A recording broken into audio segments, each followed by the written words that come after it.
Bueno, continuando con los casos clínicos, vamos a ver ahora algunas infecciones de piel y partes blandas. Recuerden, no sé si lo he dicho ya, pero lo repito, que una de las mejores estrategias para hacer uso racional de antibióticos es respetar el tratamiento de elección, ponderarlo sobre el tratamiento alternativo. El tratamiento alternativo es para cuando el tratamiento de elección no puede realizarse en general por una cuestión de alergias. Bien, vamos a ver este caso clínico de una paciente que presenta una celulitis, ¿sí? En este caso tenemos que tener en cuenta si la paciente tiene puerta de entrada y si tiene factores algún factor predisponente, alguna comorbilidad. Si la paciente tiene puerta de entrada y es sana, entonces estamos frente a un caso de infección de piel y partes blandas en donde los gérmenes son predecibles, van a ser los de la piel y entraron por una puerta de entrada, digamos, entraron localmente. Cuando se da la situación contraria, no hay puerta de entrada y el paciente tiene alguna comorbilidad, ahí tenemos dos problemas. La etiología es más impredecible porque no hay un ingreso local, una puerta de entrada, entonces los gérmenes pueden venir de otro lado, como los intestinos, haber una translocación bacteriana, pero también nos está hablando de que ese microorganismo llegó a la piel probablemente por vía hematógena, lo cual hace que la infección sea más grave que si hubiera entrado por inoculación local. En general, las infecciones se dividen en superficiales y profundas. En las superficiales tenemos la foliculitis, el impétigo, la erisipela, que en general no requieren tratamiento antibiótico sistémico, solo con local, el impétigo, la foliculitis. La erisipela en general sí le damos antibióticos. La celulitis acá está en negrita porque está un poco cabalgando la definición de superficiales y profundas. Las profundas en general son polimicrobianas y son consideradas una urgencia infectológica. Ya lo vamos a ver más adelante.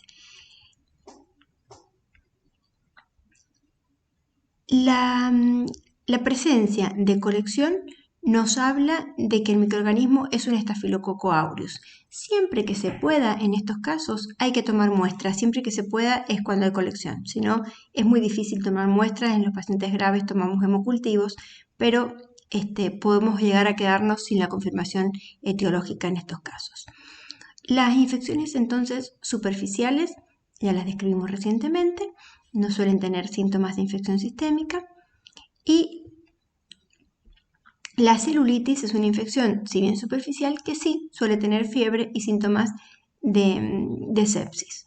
En cambio, las infecciones profundas, que en general se suelen dar en pacientes con algún factor de riesgo, inmunocomprometidos, diabetes, traumatismos importantes, son una urgencia infectológica y requieren siempre hospitalización, tratamiento quirúrgico, y un tratamiento antibiótico urgente.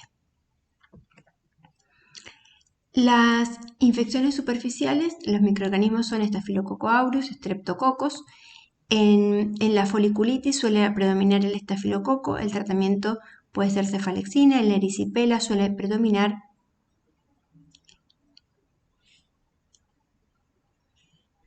el estreptococo y el tratamiento es amoxicilina.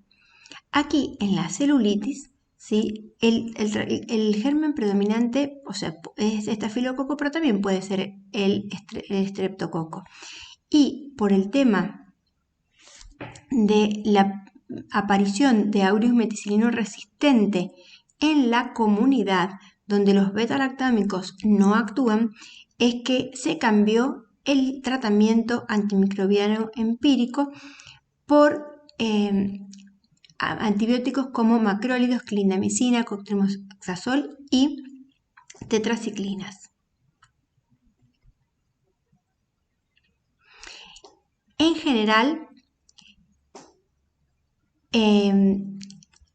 no hay que indicar quinolonas en las infecciones de piel y partes blandas por la presencia del estreptococo, que no lo cubren las quinolonas, y también porque tenemos otros tratamientos muy eficaces y nos podemos ahorrar el uso de quinolonas y disminuimos la aparición de resistencia a las quinolonas. En los casos, bien, esto es un ejemplo de cómo los cambios epidemiológicos en las etiologías han cambiado los tratamientos de elección en el caso de la celulitis. Como dijimos ya anteriormente, las infecciones profundas son polimicrobianas, además de un tratamiento antibiótico de amplio espectro, requieren tratamiento quirúrgico precoz. Y el tratamiento suele ser piperacilina, tazobactam o carbapenémicos con el agregado de vancomicina, ¿sí? Son realmente antibióticos de amplio espectro. La penicilina clindamicina queda para las infecciones de las miositis por Streptococcus pyogenes o por Clostridium perfringens. Pero en general el tratamiento antibiótico empírico es piperacilina, tazobactam o carbapenémicos con el agregado de vancomicina. Bien, las úlceras crónicas lo pongo porque me parece un ítem fundamental en el uso adecuado de antimicrobianos. ¿Sí? En general las úlceras suelen tener biofilm, entonces siempre que las cultivemos vamos a tener algún desarrollo. No hay que cultivar las úlceras en forma superficial, no hay que cultivar las úlceras si no hay signos de infección, no hay que darle tratamiento antibiótico a las úlceras para mejorar su cicatrización o para que cierren más rápido. Cuando tengo una úlcera y sospecho que está infectada, es ahí cuando voy a tomar muestra y me voy a plantear un tratamiento antibiótico. ¿Sí? En este caso, es una úlcera limpia, no hay infección.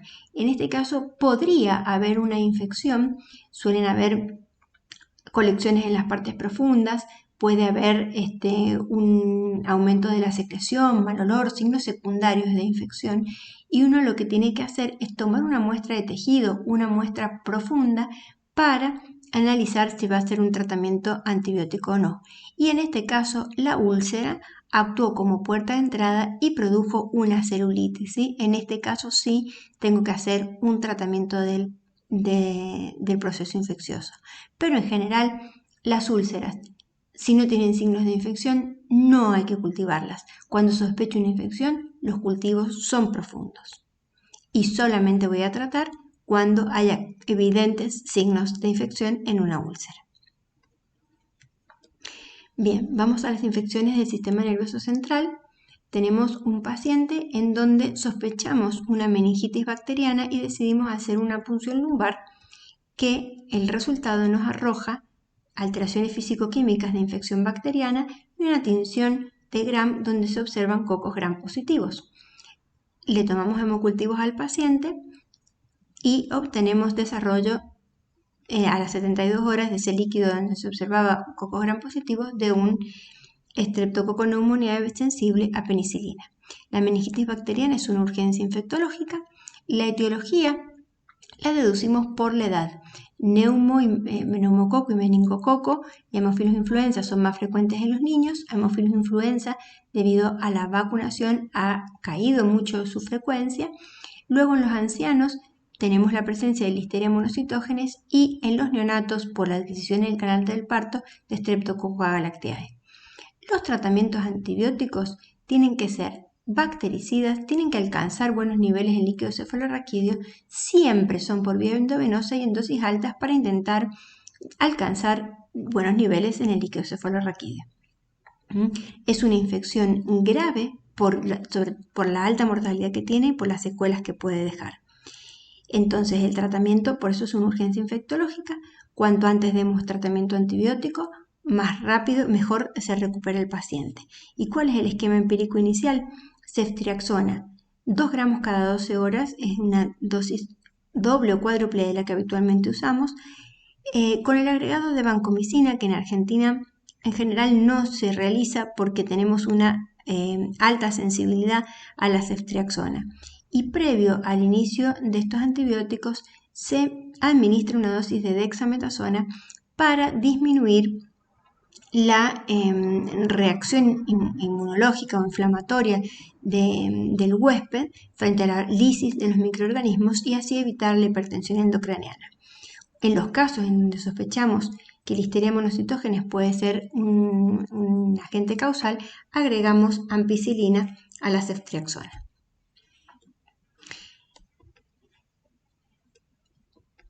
Bien, ¿cuándo hacemos profilaxis a los contactos? Solo en casos de meningococo y de Haemophilus influenza. Nunca en los casos de infecciones por neumococo. Esto lo realizamos a las personas que consideramos contactos estrechos de los casos. Y en general la profilaxis se hace con rifampicina. Bien, vamos al último caso clínico que vamos a presentar, que es un paciente, a diferencia de todos los otros que hemos venido presentando, que son infecciones de la comunidad. Este paciente está internado con muchos dispositivos médicos invasivos y luego de esta internación e invasión hace fiebre.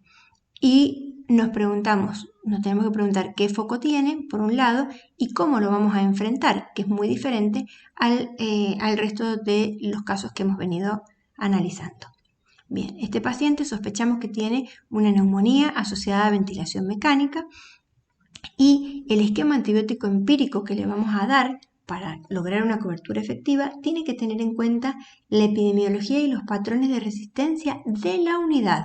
¿Sí? No, ni siquiera del hospital, de la unidad. Esto se logra con vigilancia epidemiológica. Conociendo los microorganismos que predominan en esa unidad, yo voy a poder tener definido de antemano qué antibiótico le tengo que administrar a este paciente. Por supuesto que la palabra vigilancia hace referencia a que estos datos tienen que ser actualizados en forma continua porque pueden ir cambiando en el tiempo. Iniciar el antibiótico empírico de amplio espectro. En general podemos poner meropenem, que es de amplio espectro, más colistin para cubrir algunos microorganismos resistentes al meropenem y vamos a agregar vancomicina u otro antibiótico que pueda cubrir los cocos gram positivos resistentes si es que predominan en la unidad donde está internado el paciente. Aquí sí es muy importante respetar los parámetros farmacocinéticos y farmacodinámicos, porque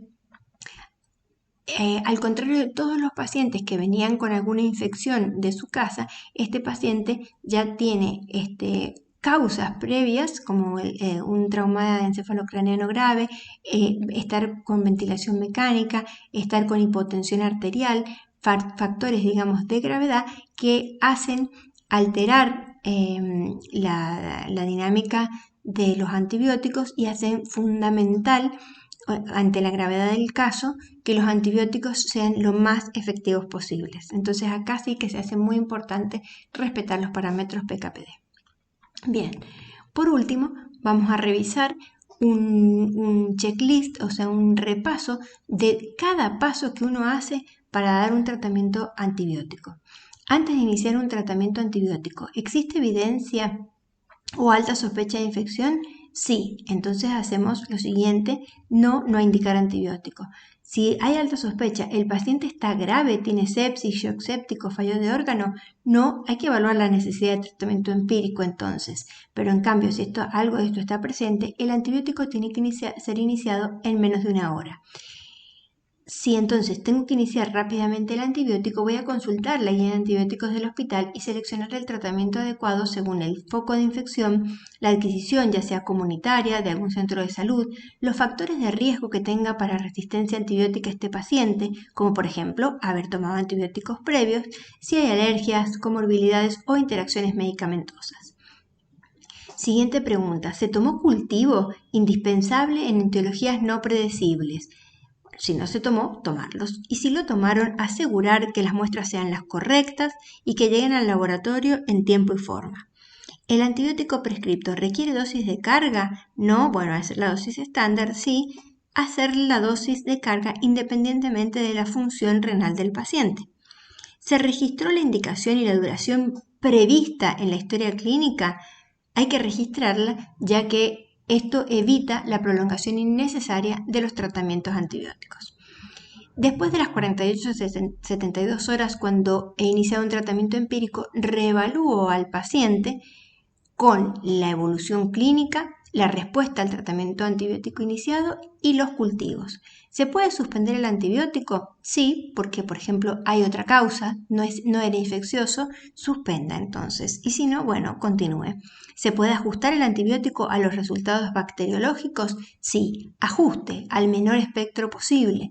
No, hay que continuar igual, porque por ahí los cultivos son negativos, pero la sospecha de infección es alta. ¿Se puede rotar el antibiótico a vía oral? Sí, rotar y completar, porque hay ventajas de sacarle una vía y los efectos colaterales que puede tener la vía endovenosa en un paciente. ¿Se puede definir la duración del tratamiento? Sí, constatarla en la historia clínica con el fin de tratamiento y así evitamos prolongar en forma innecesaria los tratamientos. No se puede definir en este momento, reevaluar periódicamente cada 48 a 72 horas para no prolongar en forma innecesaria los tratamientos antibióticos. De esta manera, con los registros, con la conciencia, con la reevaluación de los pacientes, estamos haciendo uso racional de los antimicrobianos y evitando la aparición de resistencias bacterianas.